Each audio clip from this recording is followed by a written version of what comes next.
Oh, no, thank you. Good luck, Bonnie. Break a leg.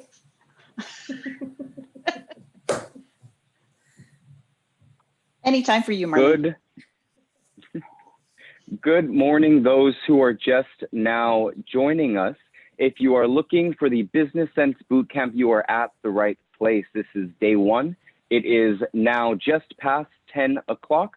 So we're going to give our fellow boot campers just a moment to join the webinar, but we will begin in just a moment. Feel free to make sure that you are prepped in terms of your Zoom chat name and maybe notepad and some pens, because there's going to be some really great information covered today by our instructor. But once again, thank you so much for joining SCMSDC's Business Sense Bootcamp. We'll be starting in just a moment, so stand on by.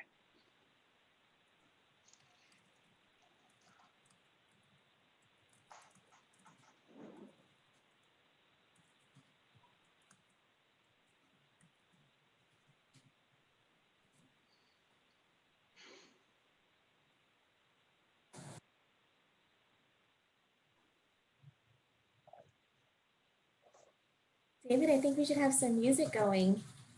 I'd happily sing to you, Marlene. Where's that SCMSDC theme? I know, right? We should have a, it's a little something to wake us up on a Monday morning.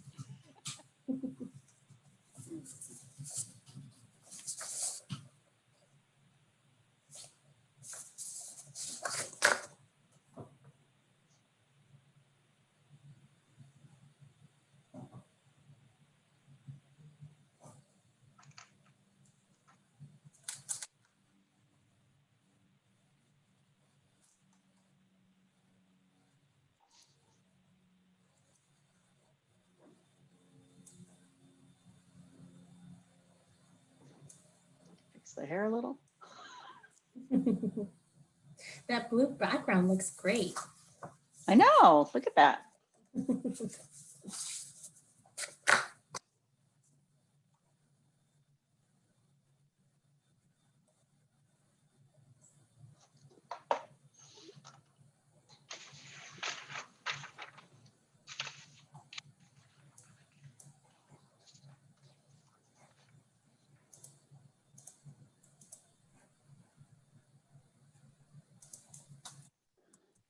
All right, folks, it is 3 minutes past 10. We're just waiting a moment to let all of our boot campers join. But I do want to let you all know that you are in the right place. This is SCMSDC's Business Sense Bootcamp. And I want to just say thank you for everyone that's joining us. The Business Sense Bootcamp is sponsored by Comerica, and it is an SCMSDC development program designed to support business owners through a free 3-day business development course. My name is David Delgado, and I am the program's coordinator for SCMSDC, or the Southern California Minority Supplier Development Council. We are the location's preeminent corporate membership organization committed to supplier diversity and the success of minority businesses.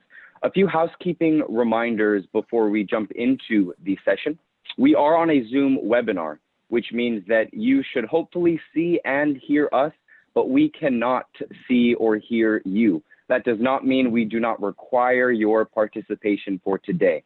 So feel free to jump into the chat to tell us what you're liking, to tell us if you have any questions, to just say, Bonnie, you're doing amazing. They're all notes that we will thrive off of. So make sure that you're utilizing it, even just to throw in your contact information. You don't know who you're going to meet at an SCMSDC webinar.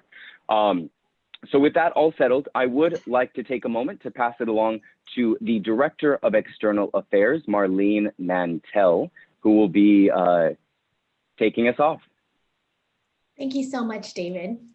As David mentioned, the Business Sense program is an SCMSDC development program sponsored by Comerica, designed to support business owners through a free 3-day business professional development course focused on marketing your company. I'd like to take a moment to first thank Comerica for sponsoring this program. Comerica is a financial services company headquartered in Dallas, Texas, and strategically aligned by 3 business segments: the commercial bank, the retail bank, and wealth management. Comerica focuses on relationships and helps people and businesses be successful. And they've proven their commitment to minority business owners by offering this bootcamp program. So let's take a quick moment, and I'd like to introduce you to Teresa Lefevre. Teresa is the Vice President and Supplier Diversity Manager of Purchasing at Comerica. Teresa?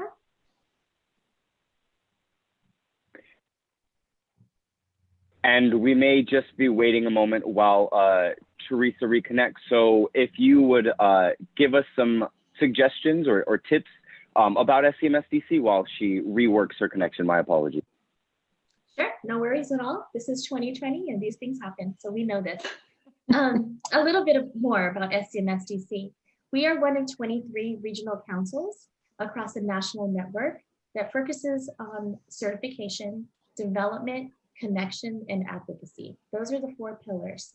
Together, we are, as David mentioned, the nations and the regions' largest preeminent minority business advocacy organization. And we're really committed to your success.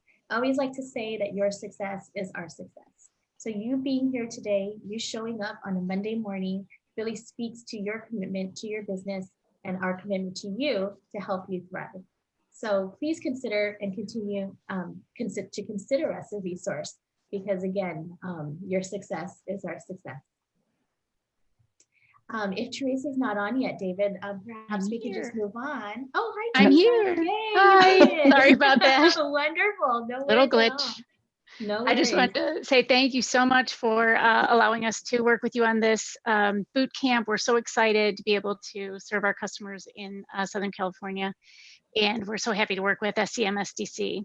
And thank you, Bonnie, for working with us today. I'm very excited to hear what you have to say. So with that, I'll turn it back to you, Marlene. Thank you. Thank you, Teresa. And I just want to add that Teresa and her team have been wonderful and such a pleasure to work with. So thank you again for sponsoring this program. It means so much. I forgot. I have one more job.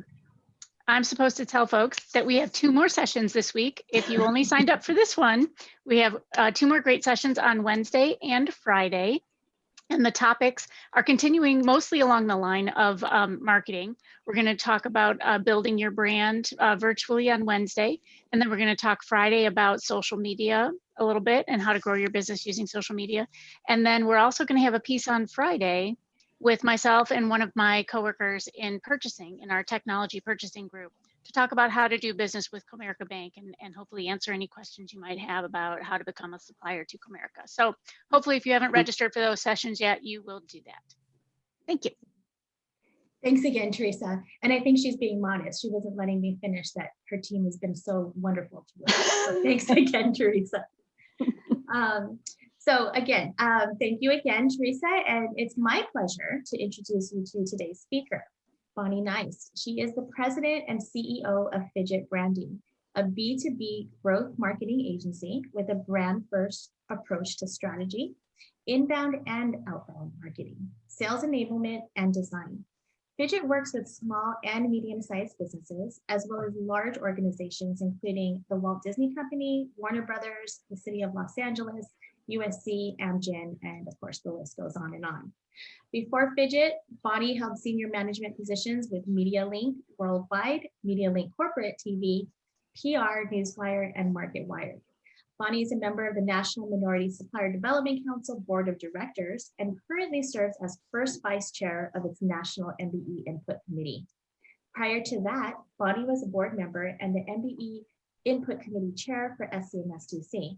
Among her honors, she has received NMSDC's National MBE Trailblazer Award, an SBA Women in Business Champion of the Year Award, and her company was named Professional Services Firm of the Year by the Mayor of Los Angeles and the Minority Business Development Agency.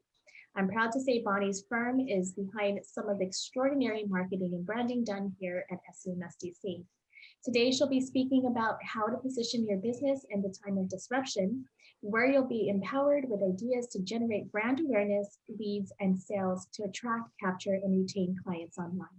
Please put a warm welcome in the chat to your speaker, my friend, Bonnie Nijst. Bonnie.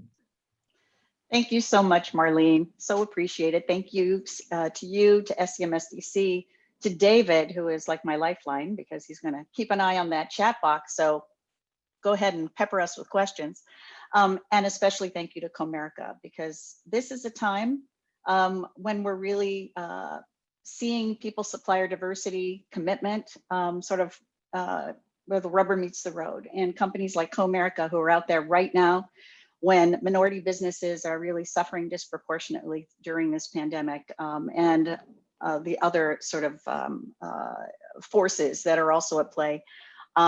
It really is an important thing, and minority businesses need to, make sure they take a look and support the companies who are supporting us. Thank you to all of you who are attending a Monday morning and doing a webinar. You are committed MBEs, and you are committed to the growth of your businesses. I hope you all have, you're comfortable where you're sitting. You've got a cup of coffee to keep you going. And again, be ready with your questions. What we're going to cover today is a number of different things. So we're going to cover very quickly, but we're going to cover all of this. We're going to talk about disruption in your business. We're going to talk about the game of business, the conversation in your head. We're going to talk about what you do. We're going to talk about what they are buying, your customers, positioning for momentum now, and then how you sell. So I think we've all experienced some sort of disruption. We've been in business I've been with Fidget for over 20 years, and have been in business for much longer than that. And those of us who've been in business for any period of time, we've seen recessions, we've seen terrorist attacks, we've seen meltdowns of our economy. We've seen all kinds of things happen. There are all kinds of disruptions. There are the big kind, like the ones I just mentioned, but then there's all the other kinds of all the other kinds of disruptions. There are industry disruptions because of trends on how people are using products or services like yours. There are industry disruptions in terms of emerging technologies. And then there are client disruptions, here's the good kind, getting a new client that takes up all your resources. Well, that's a luxurious problem to have, right? Winning a contract, though, that you have to figure out how to finance until you get paid, that's a different kind of disruption. Losing a client, or finding out that a big corporation is consolidating their supplier base and isn't renewing their relationship. Those are the kinds of things we have to deal with all the time, no matter what's happening with the economy, no matter what's happening on the public health scene. And that's why this conversation is important, because this conversation is about all of that and more, and it's about how you deal with those disruptions. And the things that we're going to talk about can be put into effect regardless of whether it's one that's just about you, whether it's something bigger that's about your industry, or about something like right now that's not just about our country, but the entire world.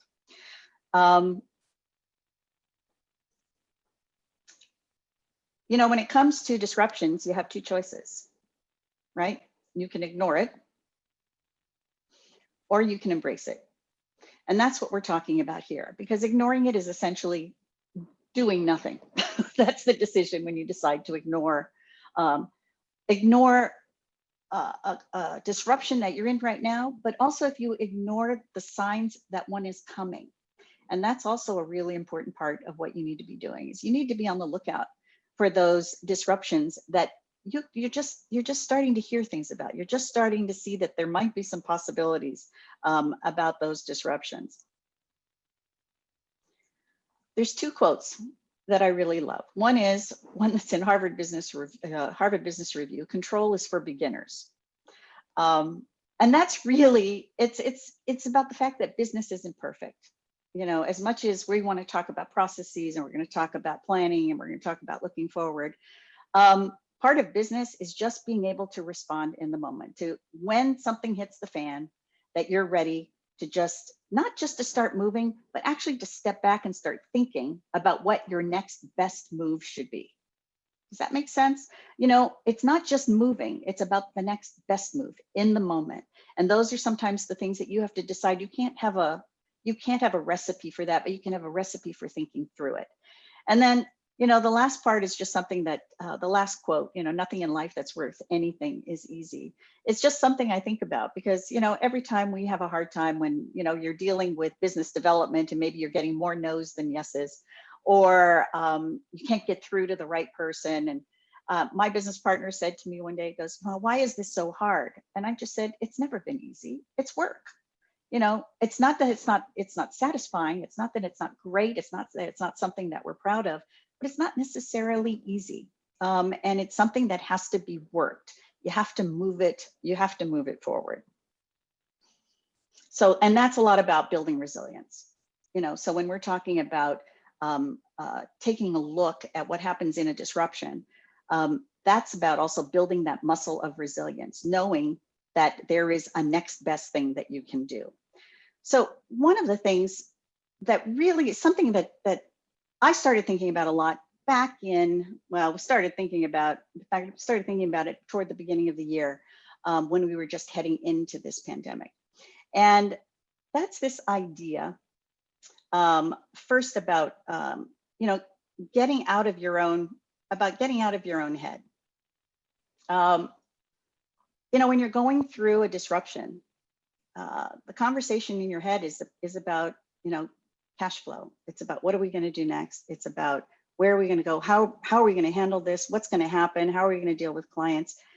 But that's the conversation in your head. And my suggestion is one of the first things that you need to do when you're facing a disruption like we're facing right now is to get out of your head, is to really just get out of your head. You know, the problem with the conversation that's in your head is it's all about you.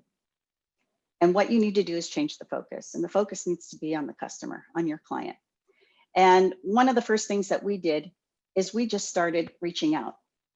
We just started reaching out, calling everybody, starting with our clients, and then moving on to past clients, and then moving on to prospects.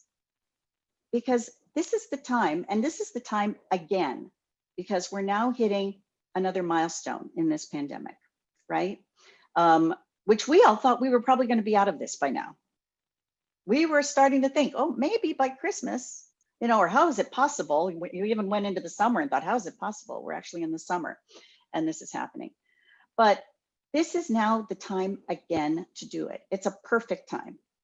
People are uncertain, and you're not there to talk, you're there to listen. And you're there to share experiences and insights. So my recommendation is you use this time where people are feeling a little shaky again, a little uncertain again, nervous again. The PPP money's is gone. We don't have a stimulus plan in place yet. And this is the perfect time to talk to people. And with the holidays coming, it's, you know, it's a kind of an end of the year call. I want to see how you're doing. And just have a conversation. You will be amazed what happens in those conversations, because it becomes a conversation about a relationship and not about a transaction, not about when's the next project, not about, you know, what can I sell you? It's a conversation about how are you doing? And that's about asking about their strategies, what they're doing to pivot, how they're responding, you know, when are they going to go back to work? Most people are already planning not to go back to work for another half year. Big companies are going to have to retool their workplaces. So it's a time when people are looking for someone that they can trust, and someone who can advise them, someone who can share insights. And you also have experiences to share about how you've dealt with this or how your other clients have been dealing with this, and what some other people are doing. You don't have to say which clients those are. And especially with your clients, because, you know, our saying around here is retention is the new acquisition. You know, don't focus so much on a brand new client, a brand new relationship. It's a different thing now, because now you're building relationships in different ways. And we'll talk about that a little bit more.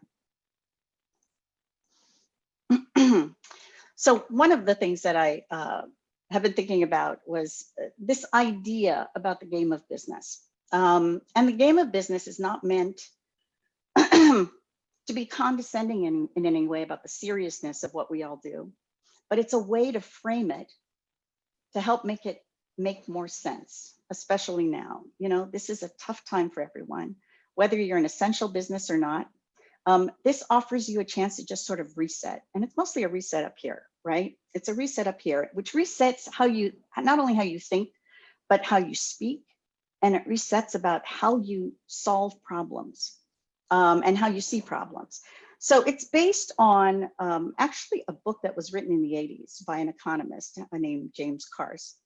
And it's sort of been brought back to the fore by an author and motivational speaker, Simon Sinek, whom many of you may have heard of.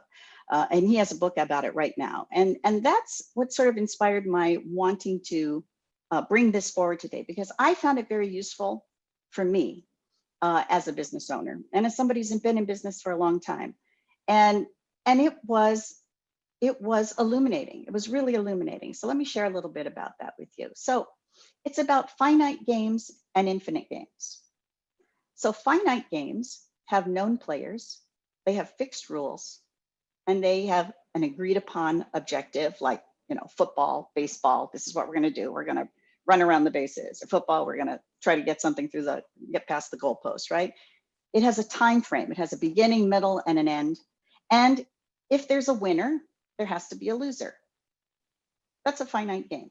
We participate in and we watch finite games all the time, right? Even board games, those are finite games, right? Infinite games are very different. So infinite games have known and unknown players, which means new players can join anytime. The rules are changeable, which means you can play the game however you want. And the objective is to stay in the game as long as possible, to perpetuate the game. Now, if any of you have a teenager, or if any of you remember being teenagers, you probably recognize this model, which is, you know, online games, streaming games, right? Online games, this is exactly it. The fact is, you can leave the game and the game keeps going, right? So how this applies to business is that business is an infinite game. New companies can join your industry anytime. You don't have to run your business the same way someone else runs theirs. You can do something completely different. You can have a completely different model in your industry, right? There's no such thing as being a winner in business. Now, think about how many times you've written a goal of, I want to be #1 in my industry. What does that mean? Right? There's lots of successful businesses within an industry. There's lots of leaders in an industry. And there is no single winner. Nobody gets to say, I'm the winner. Even Amazon can't, like, you ask Amazon and they talk about how they're going to be out of business at a certain point, right? Or you ask certain companies, you know, Blockbuster Video, guess what? I guess they were a winner at one point. They don't exist now, right? The objective with business in an infinite game is the objective is to stay in business as long as possible. Because all those other things like being the best, being the first, only one, if there is a winner, there's only one who gets to be a winner, but that's impossible. Winner for how long? 1 quarter? 1 year? Till you go public? I don't know. So this whole thing of winning at business, it's sort of counterproductive because there can be lots of winners in business, lots of leaders in business. And so I think that this is something to really think about it. That the other thing to think about is the problem is when people play an infinite game like business with a finite mindset. We've all seen what happens. I've worked for a company that we helped take public. And what happens is that company starts thinking about next quarter and how do they maximize revenue for next quarter and the quarter after that? How do they do this? How do they make this change? Maybe they just acquire another business to add the revenue, but they don't really add anything long-term to the company. It impacts how people treat each other. It impacts trust. It impacts collaboration. You know, a business, infinite business with a finite mindset is CEOs who are only taking care of themselves. CEOs in public companies who are only doing things because it meets the timelines for them being able to get vested in their stock options and so on and so forth, and maximizing their payout. That's what happens when people, because they're looking to win. But this is an infinite business, right? And so you have to be thinking long-term. And if you do that in even a smaller business, you know, like my business, like many of yours, I'm sure not all of you have small businesses, but if you do it that way, it is a much stronger strategy for continuing to play the game. Make sense? And the fact is, if there is no winner, there's not really a loser. You can just decide if you're going to leave the game.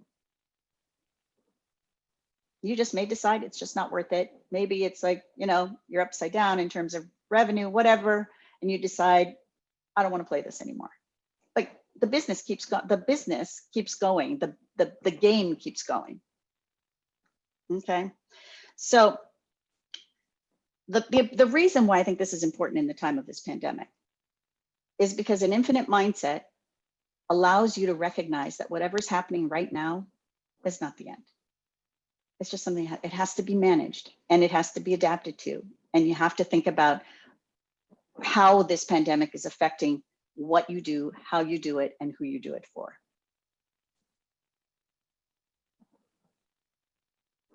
So in taking a look at, taking that conversation out of your head and then thinking about putting the customer in the middle of all of it, you also have to take a look at what you do. And the reason I picked this picture is because you walk into a candy store and you want everything. And sometimes that's what you see when you talk to a business, is they do everything. And then if you do everything, then nobody knows what you do, right? So this is about really fine-tuning the what you do part. And the questions, are pretty straightforward. The questions to ask are you relevant right now? Are you essential right now? And you can be more than one of these things, and you don't have to be all of them. But these are all things to think about. Are you relevant? Are your services relevant right now? Well, maybe they aren't because of the way they're framed, or maybe they just aren't, and that's something to think about, right? Maybe it only works when we've got a booming economy. Are you essential? Well, you could be essential in certain circumstances. So it's taking a look at, are you essential to a company? Because it affects how you're going to communicate. Are you valued? Do the people who work with you value what you do? Do you bring value to those companies? And it's something to think about, that you don't just deliver a product, you don't just perform a service, but what are you valued for? Next one is, are you referable? And what I mean by that is, what's the experience you deliver that's not just your product or service? What's the experience of working with you that makes you referable? That's huge. It's huge because that's all about creating a referable experience. And that is the most powerful, new business lead you're ever going to get. That's the most powerful one. I mean, the other ones are all important. And then lastly, are you findable? And findable has to do with not just technology and search engines and all of those. Certainly it's partly that, but also findable in terms of when people are looking for a solution. Do people understand what you do?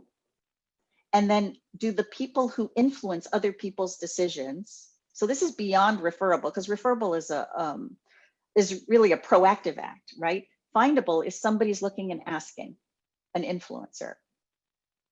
And are you going to be top of mind? Are you going to be top of mind? Okay. So those are things you need to be thinking about.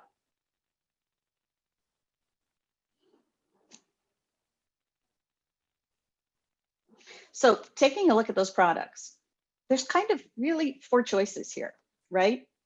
Moving forward, are you going to do the same things you do now for the same people? Are you going to expand what you do and do new things for the same people to generate revenue? Are you going to do the same things you do now, but to a new audience for new people?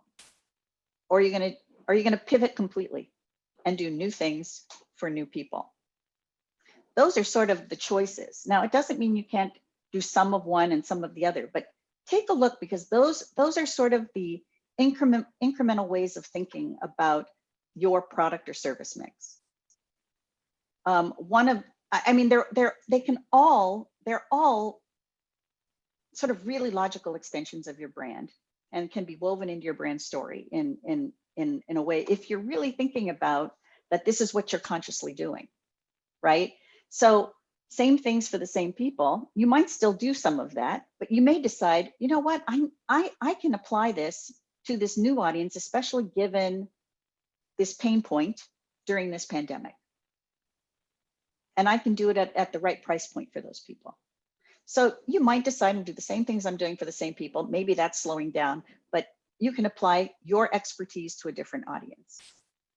So you can see there's lots of different configurations. So what does your product and service mix look like now?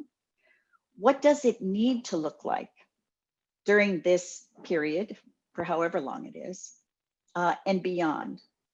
Because this is also a part about looking way forward. So don't just look to, because we don't know how long this is, right? Don't just look to next summer. But what are you also sort of hearing and seeing in terms of trends? The things that are changing, that are probably not changing back, and that you need to really consider. And what do you need to do to resource those changes? What do you need to do to sort of maybe incrementally move those along? Because maybe it's not the time to do it in a too dramatic a way, but maybe this is the time to experiment with some of that, explore some of that, and have those conversations.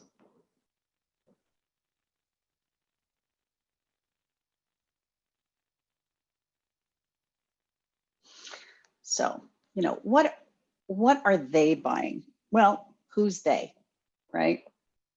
Well, who's they? Well, who's they are companies, but who's they are also people, right? So when you're thinking about your target audience, you're probably thinking about, okay, where are they located? That might be a consideration. Like, do you need to be within proximity of that company? Where are they located? What industry are they in? What size are they? Maybe what revenue they need to be at? Maybe what number of employees? Do they have a particular job function that they care about? Whether that might be, you know, do they have an HR department? Do they have a facilities manager and a facilities department? Whatever it is that might impact what you would be able to provide for them. The second part is, who's the human being that you'll be marketing to? Who's the person? So just as you have sort of this profile of the company, what's that profile of that person? Not to stereotype, but to get a general idea about the individual. And it's really about thinking, just remembering that these are human beings, right? Because when we talk about in the description of this session about awareness and leads and sales and about attracting, capturing, and retaining clients, you may be doing it for a company, but you're doing it through a person, through another human being. So we talk about B2B, we talk about B2C. Well, they also talk about H to H, human to human, because your communications is never to a company. Your communications is to a person. So you have to think about who are all those different people within the organization that you need to communicate with. And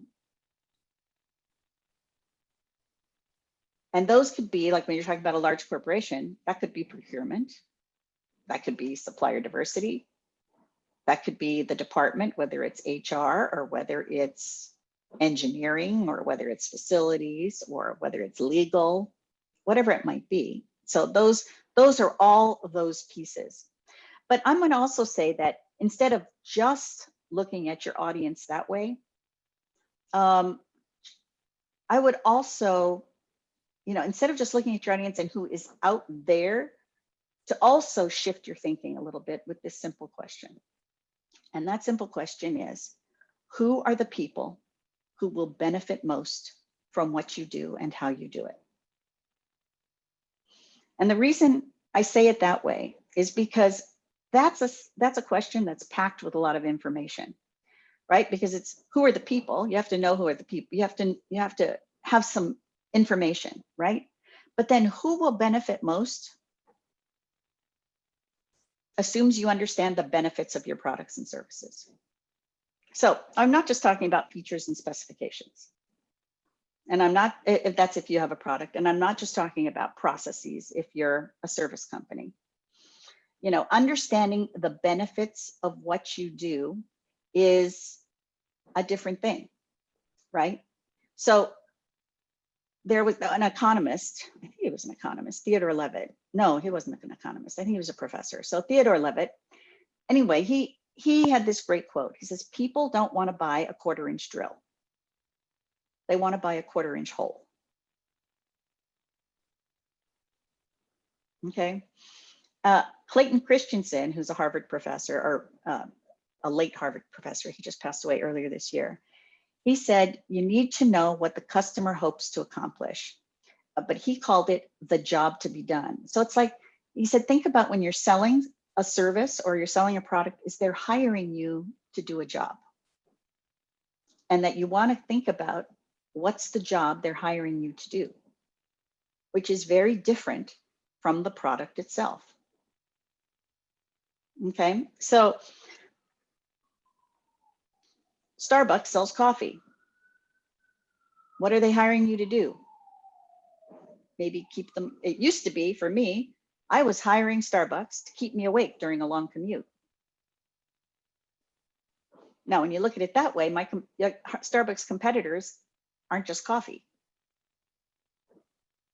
It could be, as Clayton Christensen talked about, you know, McDonald's, when they started doing breakfast, people, they found their milkshakes. People wanted milkshakes in the morning.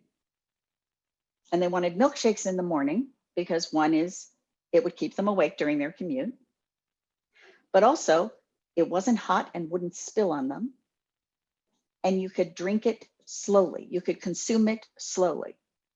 You know, coffee, the biggest problem with coffee, right, is that you have to bring it to your mouth, you know, and a chocolate shake, you're doing with a straw, right? But a chocolate shake, it's slow, it keeps you awake, it's cold, and people would use it for their commute. So that's just a different way of looking at what you're competing with. It's looking at the job to be done. So somebody, let's say, has a janitorial company, and they think their services, people are buying janitorial services. Right now, people are buying safety, workplace safety. Right now, people are buying peace of mind for their employees. It looks like janitorial services. Okay. So those are just some things to think about that will help you focus on the value you're delivering, the benefit that people, the value you're delivering, which is still putting you at the center of it. So, right, that's still you centric. But when you look at it, what's the benefit, then that's about the customer. That's looking at it from the client perspective.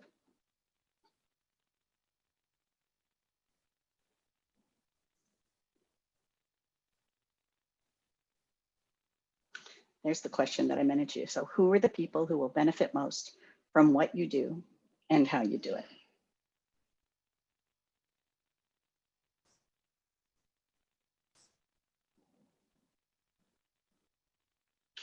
So positioning yourself for momentum now. Well, positioning here, I'm using in a different way. So we were talking about positioning. Positioning your company was about taking a look at who you are, what you do, how you do it, your customer. Then it's, and the part that I didn't talk about that'll come up here in this section is how you bring that positioning forward. But this positioning here that I'm talking about in this section, positioning yourself for momentum now, is about how do you get ready to use that new positioning to put you in a better place, than where you are now. The number one question when David sent out a survey asking folks what their biggest pain point is, and it's about getting new clients. It is a different environment than we've ever had before. That's what we're going to talk about here. But getting new clients is part of it, is only part of it, right? Getting new clients is only part of it. You have to have consistency of who you are. You have to know who you are, and you have to be able to communicate that in every place, and now in a brand new place than what we're used to, or solely in this new place. We've been used to this place, this digital environment, the virtual, the online environment, all of that. And it's always been part of what we do, but now it's the whole thing. It's the whole thing, right? Our simplest conversations where, we're talking to our family members, on Zoom, which was usually just for work, right? We're having, I have a surprise birthday party later this week for somebody that I have to go to. I went to a memorial service on Zoom. I've gone to funerals on LA Live. I mean, this is a totally different thing. But now for sales, this is different. And it's different because of one thing, not just because it's technology, but it's technology and relationships. And we sort of think of those things as like diametrically opposed. We sometimes think about relationships need to be high touch. Well, high touch doesn't always have to be physical, but we tend to think that that's about, being able to sit across, and this is what it's been for a lot of us, sitting across a table and having a nice meal with a client, or going out for drinks, or just sitting down to lunch or breakfast or whatever, and being able to look at somebody in person, shake a hand, meet other people as you're walking through an office, whatever it is. And that experience has been missing for 8 months, and it's going to be missing for a while longer. And I think that it's not going to go completely back. I'm not convinced it's going to go completely back, because I think one is people have found they can create relationships this way. It's very time efficient for people. There are a lot of people on the client side who just don't have time to do one meeting after another, but they do have time for a 30-minute presentation and a call. But that's much more time consuming if you have to do that in person, as it is for you too, as the person who might be doing the presentation. So this is about how you take advantage and what you need to do to make the most of this situation. So the biggest challenge that we're talking about, it's essentially the social distancing. It's that we can't build relationships the way we're used to, and that's because of the restrictions and on gatherings and meetings and distance you have to be from someone. And as I said before, I think business development and client servicing is not going to return to, pre-pandemic model. It's a whole new environment. It doesn't mean it's not going to be a hybrid of those things, which I think it will be. I think we'll still go to events and so on. I think we'll still go to conferences, but I think they're going to be different because people have now experienced online access to conferences, and they don't have to get on a plane, and they don't have to be gone from their business for 4 days. And there's a lot of things you don't get. You don't get some of the serendipitous things that happen when you're in person at something. And so those things, we'll have to keep thinking about how to create those kinds of opportunities. And I think platforms will change. So right now, the environment we're in is less about, think about how much time we would spend to try to get into a meeting with somebody, do a presentation for somebody. You're still going to do presentations, but it used to be just trying to get to a prospect's office was like, getting to first base, well, getting to take your call was first base. Getting to a meeting in their office was like second base, right? So meetings, travel, it's going to be less about attending conferences and events right now, well, at least in person, obviously. And it's less about socializing, because it's hard to kind of socialize on a Zoom call, because you're just one-to-one with somebody. You can't just go, oh, look, there's so-and-so, let me introduce you. That's something left to an in-person environment, right? And what it really is about now more, it's about harnessing the tools in terms of online digital interactions, harnessing those tools and making the most of them to then create more intimate interactions. So, it's about, video conferencing, like Zoom calls and WebEx and so on. It's about webinars or meetings where you can interact with the other participants, where you can, like, for example, for the B3 Expo that SCMSDC did, there was a lot, and even with the Leadership Excellence Awards, there was amazing interaction that I never would have expected, and interaction with more people than I probably get to do in person at some of those events. And it was all done in an hour or an hour and a half, right, Marlene? You know, it was like an hour, hour and a half.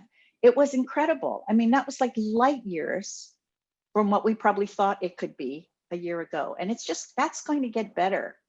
There's going to be, this is now where people are putting resources, but it's harnessing those tools and harnessing those tools in a way that allows you to interact or use them effectively. So, you know, video conferencing, it's not just participating in these webinars and things like that, but it's also how you show up in video conferencing. So now guess what? What's really important is that you don't show up just like from here up, you know, that you have decent lighting, that you have, that you, if you're in a room that you don't want people to see, you put up a virtual background, you know, or you put up a branded virtual background. I have a branded one for Fidget if I want to make sure that I have that in front when I'm having conversations with people. It's how do you show up in using these digital interactions to turn them into more substantive, well, not even more substantive interactions, really to help turn them into relationships, right? And help further existing relationships. So video conferences, webinars, social media, you're going to hear about this on, I think it's Friday, right, Marlene, or is that Wednesday? On Friday. So you're going to hear more about that, but it's also about email. I mean, email and video email. So email is different too.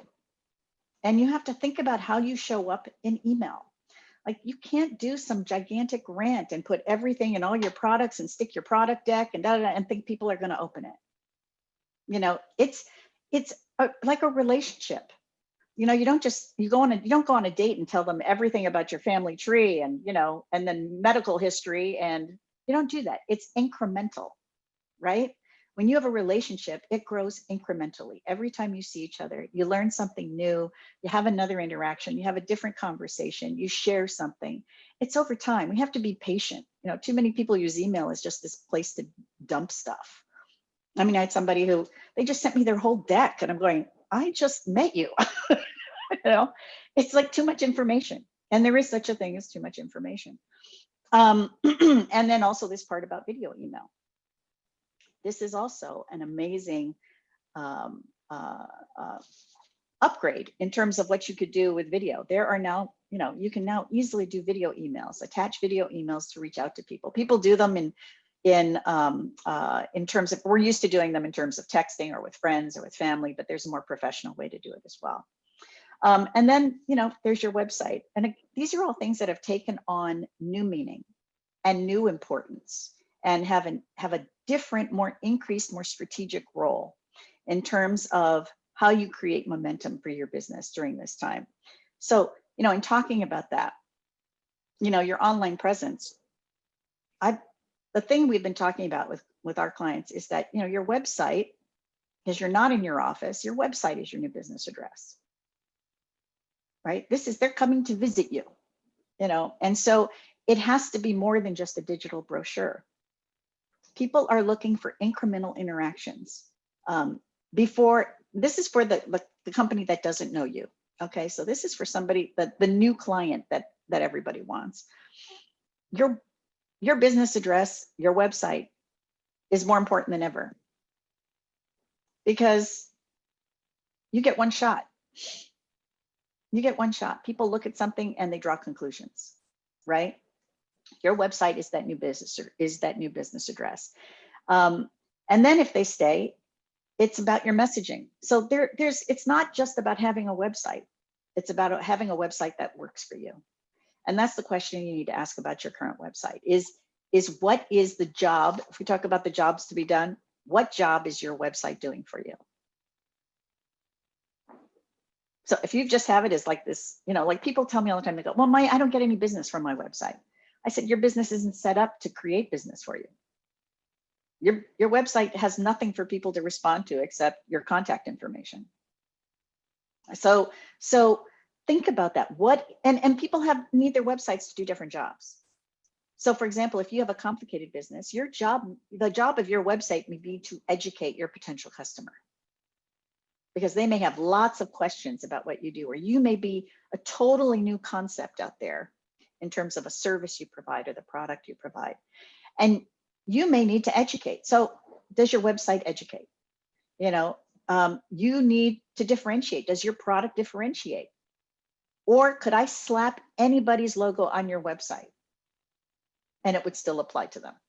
So another company in your space, could I just put somebody else's logo and it would work just as well for the next company?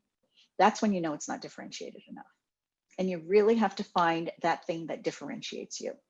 And that's by taking a look, that whole conversation internally and externally about where those things meet, about what differentiates you and what benefits they're looking for, what job they're looking to have done.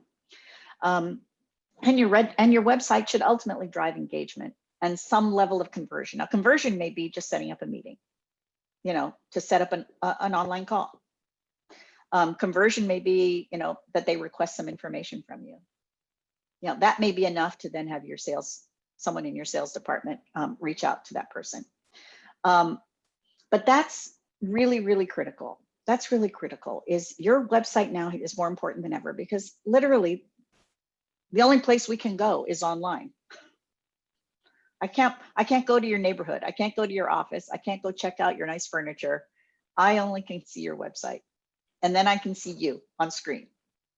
So those two things and what gets communicated in those interactions, an interaction where I'm not present, which is the website, so it has to speak for itself.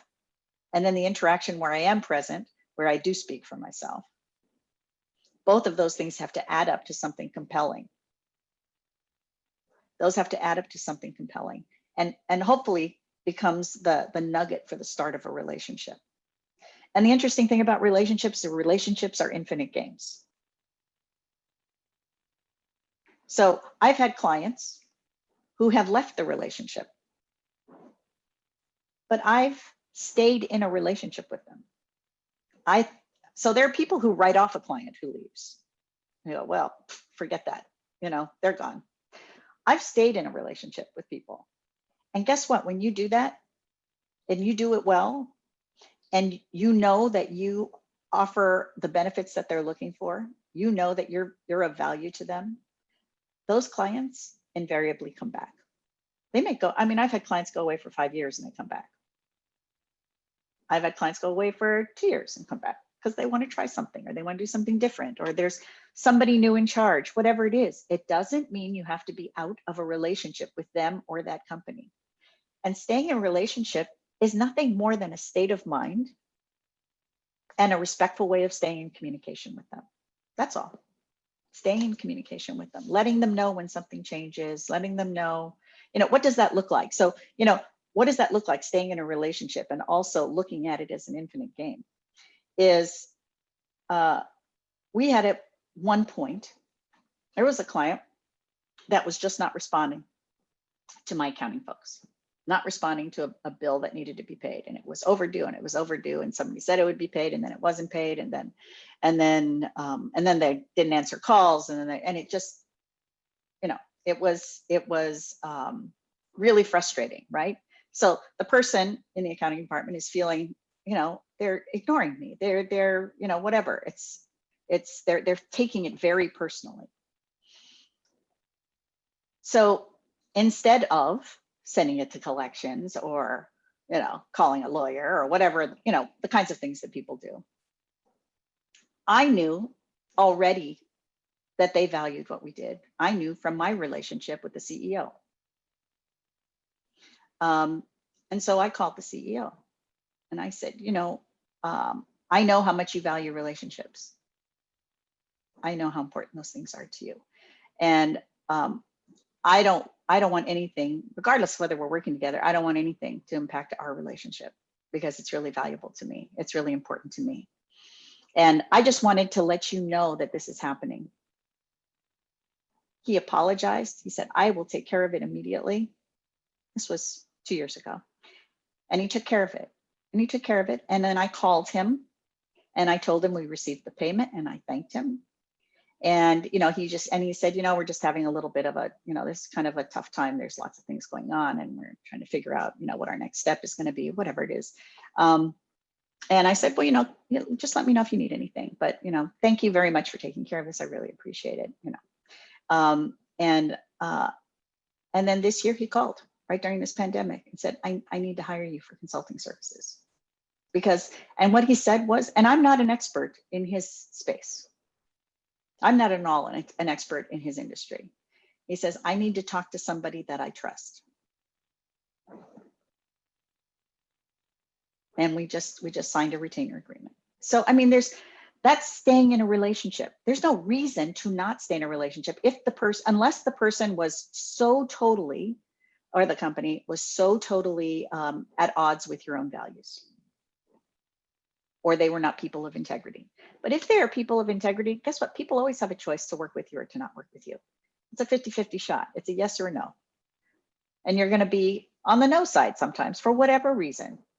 They're letting their head of whatever department make the decision because they're trying to, give them the authority to make their own buying decisions. And so they're not going to tell them what company to use. But those relationships, and sometimes those relationships, even if they don't come back, I've actually had situations where they refer other people to us.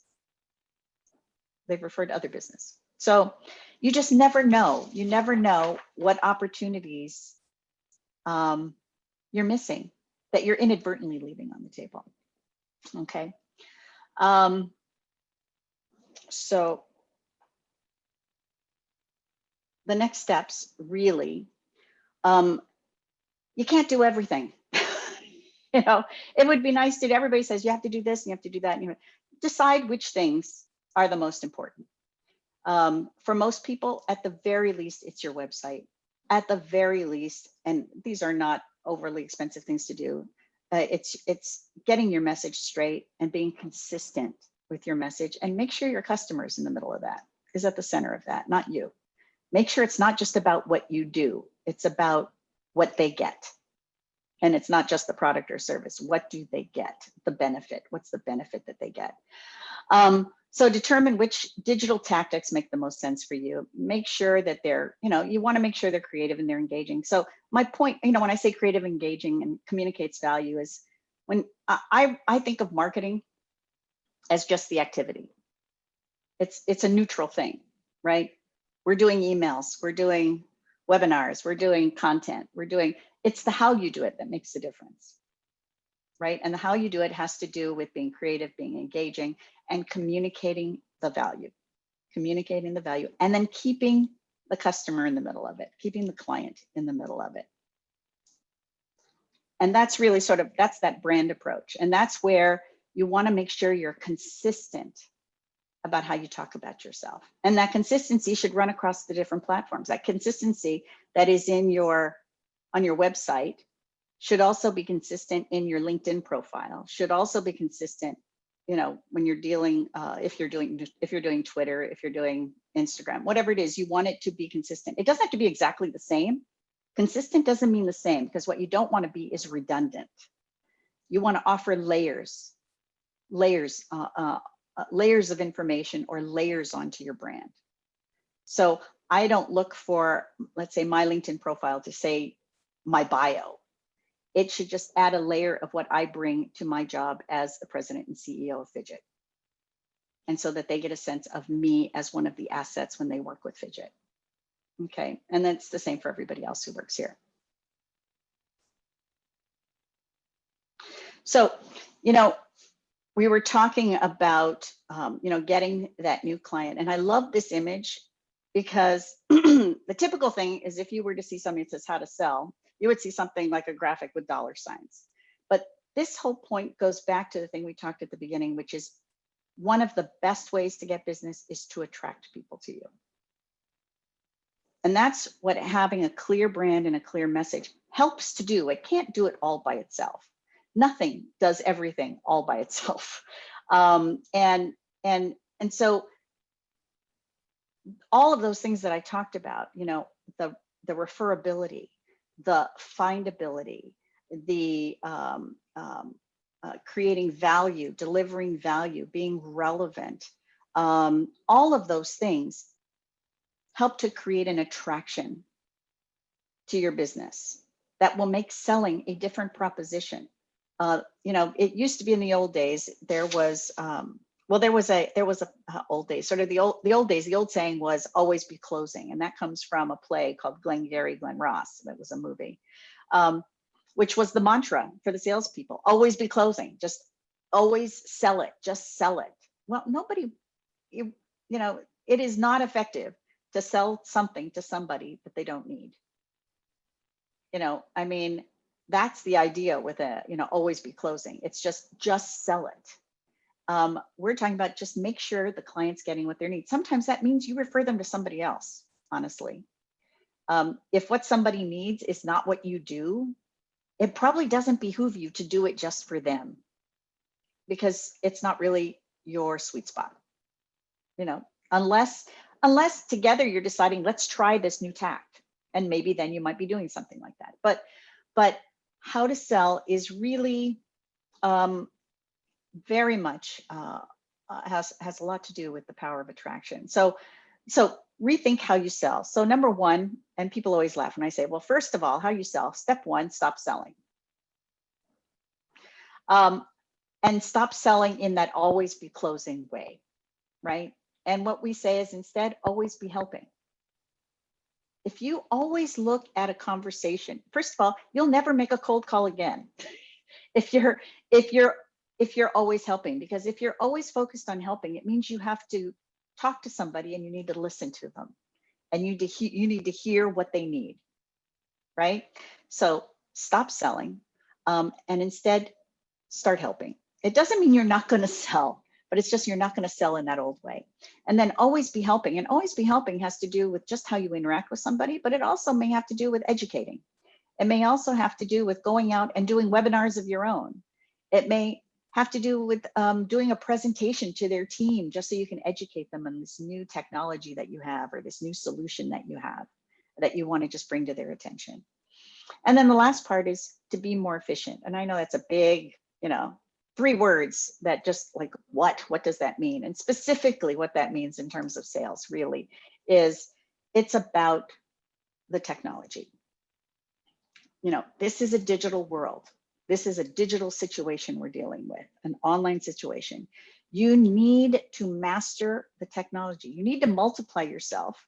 You need to multiply yourself in a time when you're probably having cutbacks. You know, there was a time everybody had an assistant. Guess what? Nobody has an assistant anymore. Everybody is their own assistant for the most part, right? You know, and so in a digital world, you need to make sure you're mastering the technologies that are available to you. And those technologies have now scaled down in a way that you don't have to have, you know, thousands of dollars to implement these tools. So if you don't have one, and you would be surprised how many people don't have one, if you don't have a customer relationship management system, get one. There are free customer relationship management systems, free systems you can make use of that will always be free. So the one that we use is HubSpot. So HubSpot has a free CRM. They also have a paid for there. They have not the CRM, they have paid for services that add to the CRM, but they also have marketing and sales automation tools that are also free. Now, you don't have everything available to you in the free tools, obviously, just like you don't have everything available to you on, or you don't have a commercial free experience on YouTube unless you pay. You know, I mean, there is the free version, and then there's a paid for version, but you can literally, you can have an excellent marketing and sales automation suite of services for about $50 a month. I mean, think about that for a minute. You know, people are sometimes often more likely to hire somebody, but that's $600 a year for something that will make you more efficient in terms of your database, managing your clients and your prospects, marketing to them, and managing your sales pipeline. I mean, so these are now things that you don't have to do. I mean, I would say Salesforce is like buying a Ferrari to get to the grocery store. So I don't usually recommend for small businesses that you should do something like Salesforce, because actually too many people we've come across, they kind of give up on it. And so then they don't use it because it's hard to use. And so I would recommend take a look at HubSpot. They've got great services and they have great information and education, because they recognize too, they need to educate the people who use the tools that they have. Let's see. And so really, let's take a look at the takeaways. You know, the first takeaway is, yes, this is a disruptive time. It's, as everybody likes to say, it's an unprecedented time, you know, but there will always be disruption. And you have to expect nothing less, which means you can't be ready for every disruption, but be ready in knowing how you're going to deal with stuff when it hits the fan, right? Have a muscle built in. Start building that muscle so that you can respond when you need to. And it doesn't always have to be in disruption. It could be you see disruption looming. It could just be something as simple as that. The second is the currency of a successful business. It's not just revenue. It's also relationships and reputation. You know, everything that you do for your business should accrue to at least two of these. When you look at revenue, relationships, and reputation. And usually the one thing that gets thrown out every once in a while is the revenue part, right? Because you may decide it's not worth taking this piece of business for whatever reason, right? You may decide it's not worth taking this business because it's not the right people, or they don't align in terms of values, or maybe they don't have it's not the right piece of business for you and you should really hand it off to someone. But guess what? When you make that decision, that accrues to your probably that relationship and reputation. When you say to someone, and I had a client I did this with, they hired us to do a brand assessment and an assessment for what they should be doing in terms of their marketing.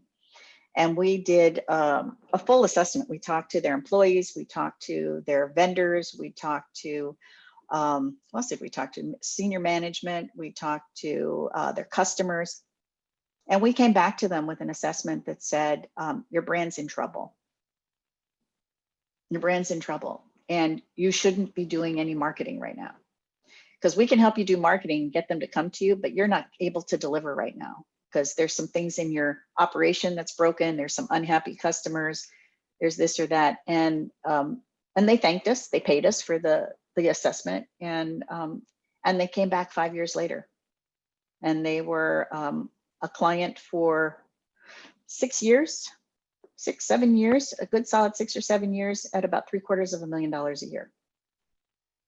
I mean, so that's where you sit there and say, I don't think we should do a marketing program right now. And so you're looking at that revenue piece, but guess what? It kept the relationship in place, and it gave us a reputation for that they could trust us. They could trust our counsel. So everything that you do for your business should accrue to at least two of those things. The third is take a breath when disruption hits, when something hits the fan. Take a breath and refocus. And then I would, as a matter of fact, sometimes you should just take a breath and you should disrupt yourself when you see it looming. If you see it looming, or if you just start to see the glimmers of it, disrupt yourself. It's scary. We did it ourselves. We actually rebranded. So my company is, I was with the company, started 10 years before I joined it. I've been with the company for 2 years. So the company's 30 years old. And we started rethinking what we were doing, and we just weren't sure. And so we started having all these conversations, and that was like 4 years ago. We started, there had been a lot of changes in the marketing business with digitalization and all kinds of things, but and of course emerging technologies like social media and so on. And we actually disrupted ourselves and rebranded 2 years ago. Now think about that. That's when you're your business 28 years. It was a big shift, and guess what? Everybody's fine. Everybody's fine. The clients can still find us. The clients still know us. They associate us with the new company. And it changed our brand story. And we have a new way of talking about ourselves. And we have a new way of thinking about ourselves. And we have new products and services. We still have our grounding and branding, but we've added things like sales enablement and inbound and outbound marketing. But that's about seeing the changes that are happening in your industry. And it changed our client mix, undoubtedly changed our client mix. So take a breath and refocus, and sometimes disrupt yourself. You know, fourth is reassess what you do and how you do it, and how you do it and who you do it for. That was the whole thing that we were talking about before. Reframe your prospective client. You know, that's why we were talking about just taking a look and figuring out who benefits most from what you do. And then, you know, momentum needs to be teed up. You know, you don't just suddenly have momentum. Momentum doesn't come from just being busy. Momentum comes from things starting to hit on all cylinders. But you have to get them firing. You have to make sure they're all firing, right?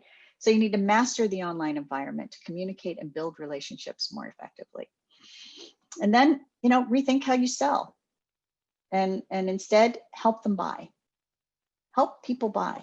That's how you want to think about sales. What do you need to do to help people buy? And then it becomes more human, and it becomes more about them and not just about you.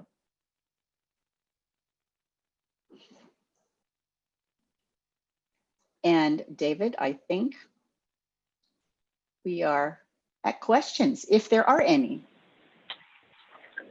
I certainly have a few if there are none from the audience, but that is perfect timing. We do have about 15 more minutes left. So if any of our attendees want to share their comments, their questions, obviously please do so. But I would like to take a moment just to review all of what you said. There were some key points that I would love to highlight. First off, I know a lot of business owners have reached out to us, especially as of late, speaking towards retention, that obviously that is one of their key movements, but it is difficult to think about retention when you're just trying to process the entire landscape. So though that is their focus, should they take a step away from marketing? Should they step away from the prospective and, like you said, just double down on retention? Would you stick by that? Do you think that's the most vital issue currently? I don't think. Or is it encapsulated? You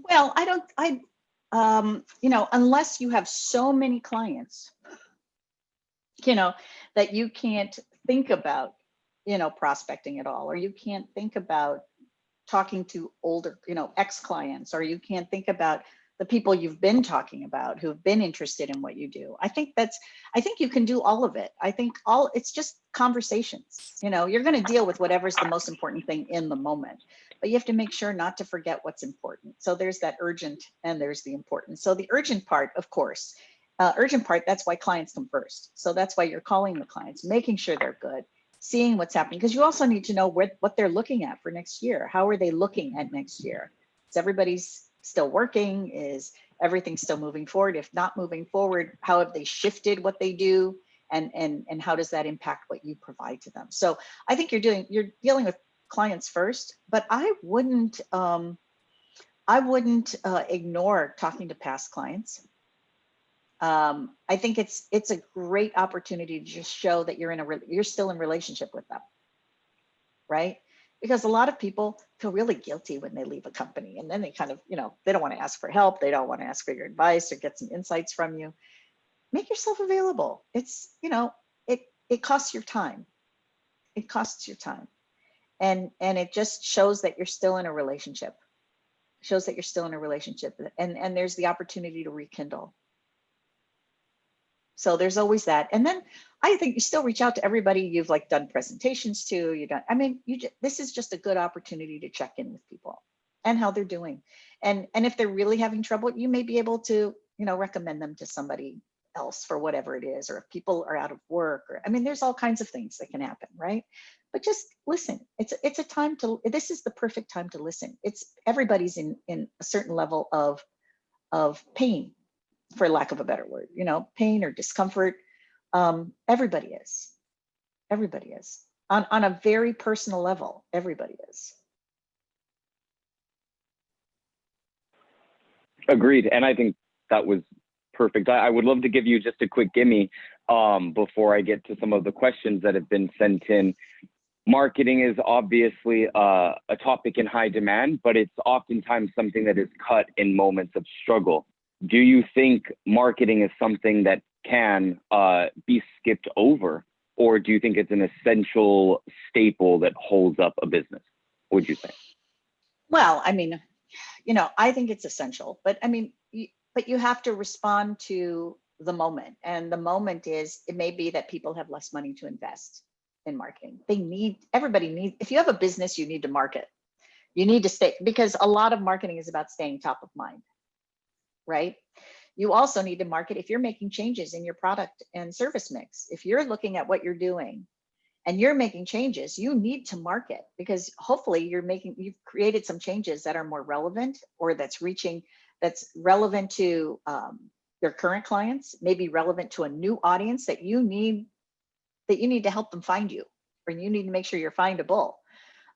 So there's always marketing that needs to be done, but there's no recipe for, how much do I need to spend? There's percentages that people look at, but all of that stuff is out the door when you're dealing with the situation we're dealing with. We're dealing with a worldwide pandemic that is keeping businesses from running optimally. Most businesses, of course, there's always the giant companies, there's always Amazon and whatever that are doing fine, but marketing is any of those activities, any of the activities. It's just the scale at which you approach it, and it's also how intelligently you approach it. So if you can't do the scale, if you can't do a lot of marketing, that means everything that you do has to be very impactful. Now that means things like how you respond to emails, how you respond and how quickly. That becomes even more important then, because that's all part of the experience. How well, the quality of the questions you ask. Something as simple, that doesn't cost you anything, right? The quality of the questions you ask is marketing. It's telling people how strategically you think. If all you ask is how many and by when, that's not strategic. If you ask, tell me what you need, and then let's talk about what the solution is. Tell me about what pain you're going through. Tell me what the organization needs. Tell me what you're looking for. What's the job to be done? And then let's work together to figure out what the solution is. I'd rather do that than just sell you something off the shelf. Let me learn, let me hear more about you. Does that make sense? Definitely. Entirely. And I'd love to tell you about you. We got some great chats that were just highlighting a lot of the points that you've made. So I would love to reiterate them in case you haven't been able to see them. But in specific, we had an MBE mentioned that you really do have to bring the audience in and inform them about your business, that you have to look like you care and show that you care. So obviously amplifying what you were saying.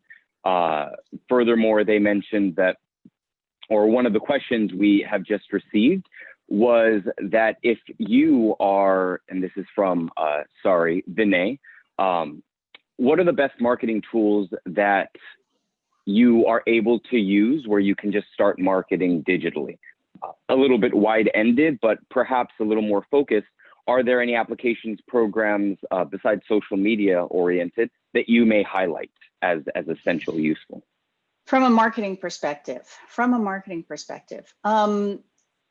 well, obviously social media, updating, all of your social media stuff, but your website.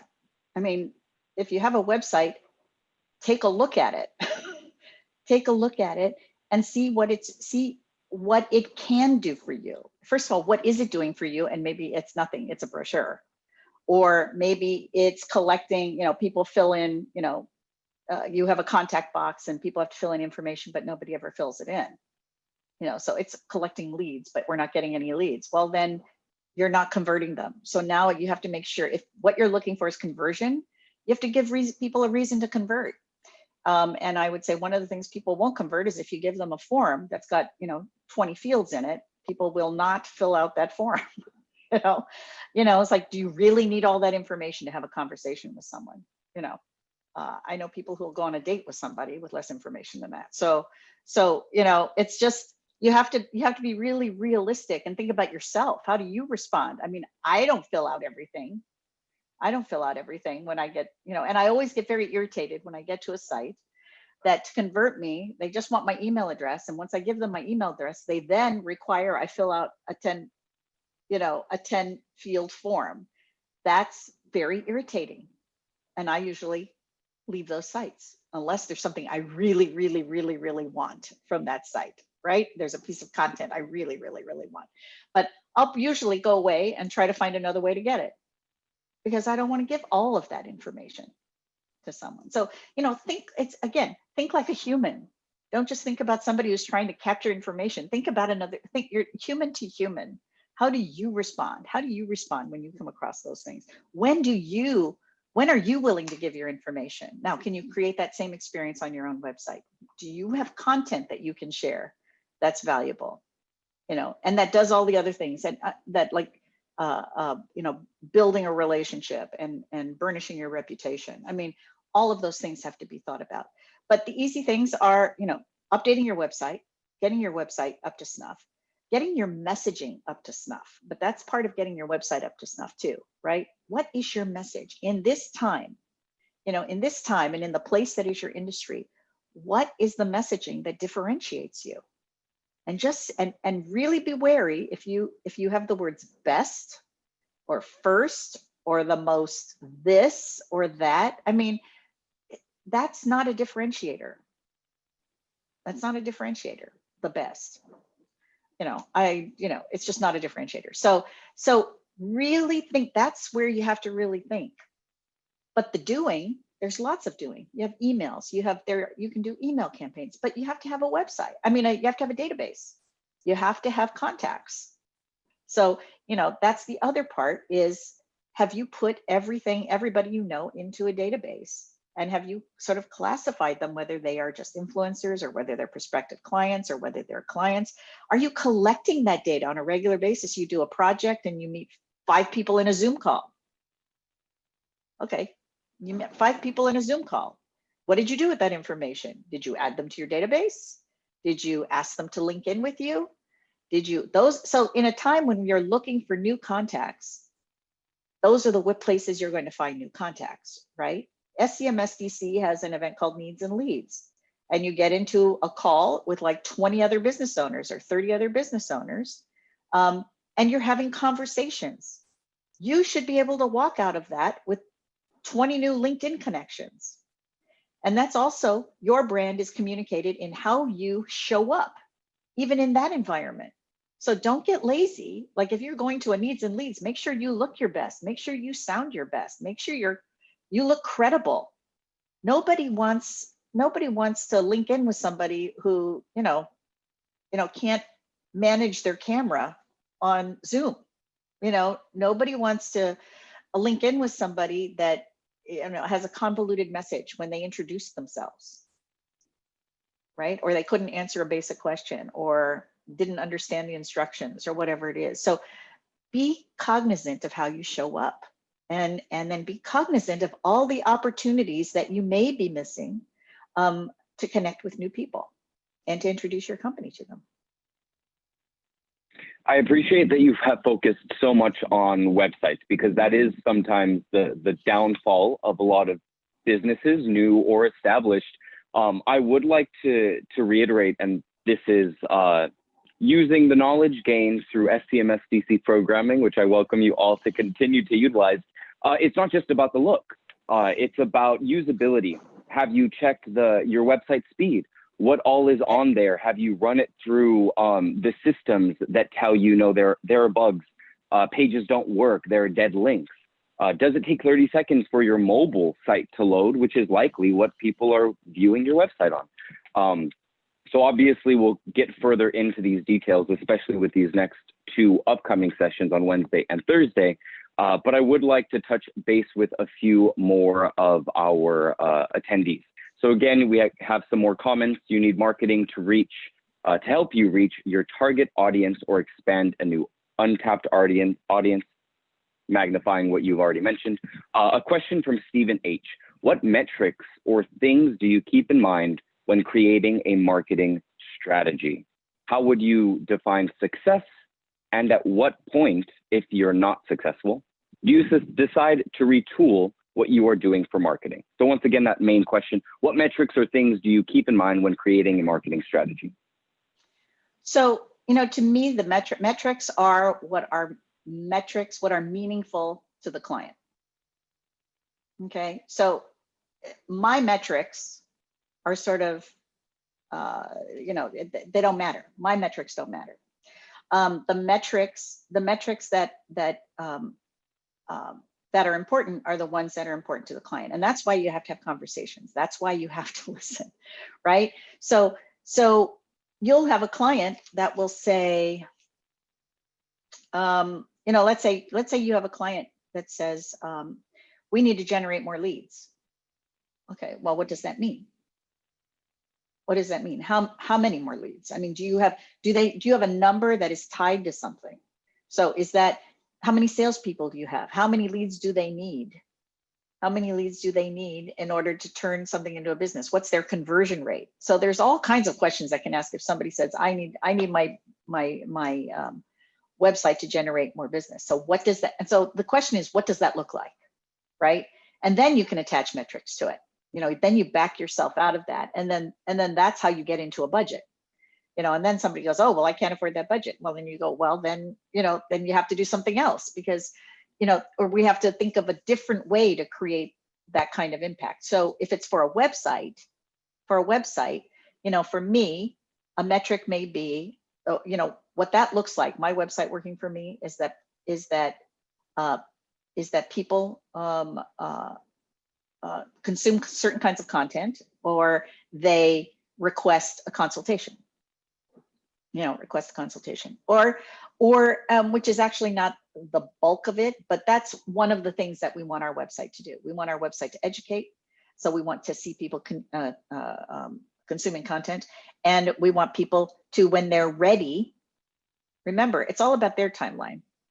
It's not about my timeline for when I need to close business, right?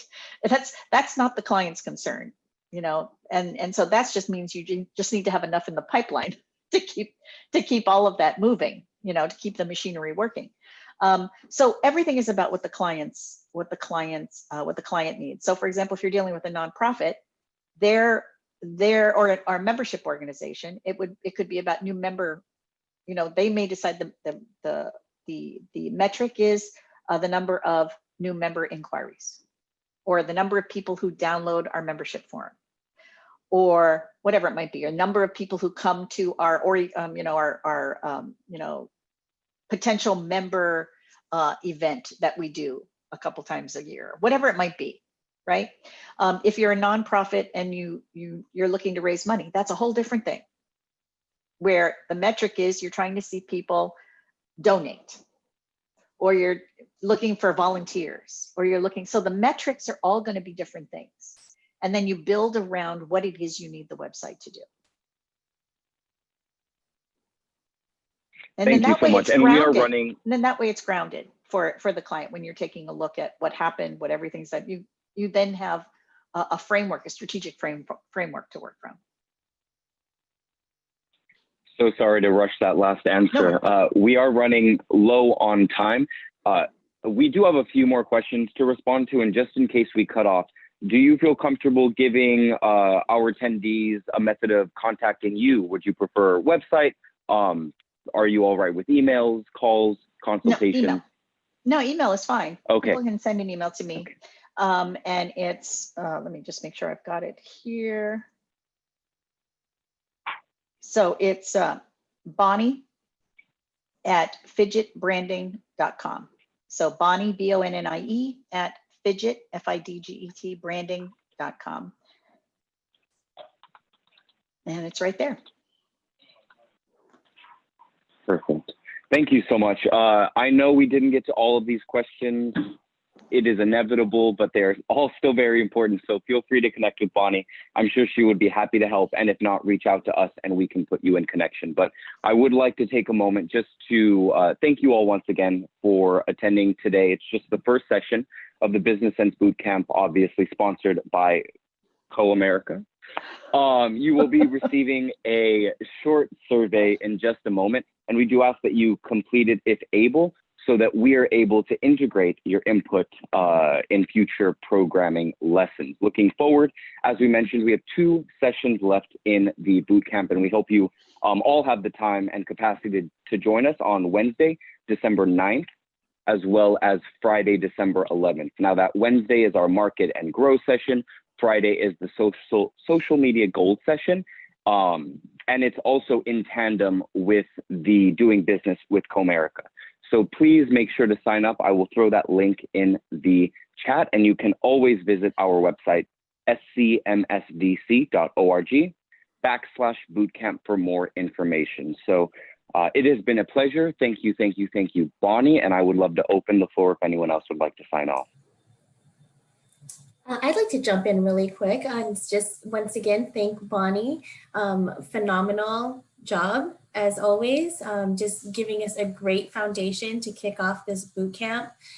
It just really came full circle from beginning to end, and I, working with you in the past, was aware of a lot of this information, but I just have so many gold nuggets and just reiterations of things that solidified things that I already knew. So I want to thank you again, Bonnie.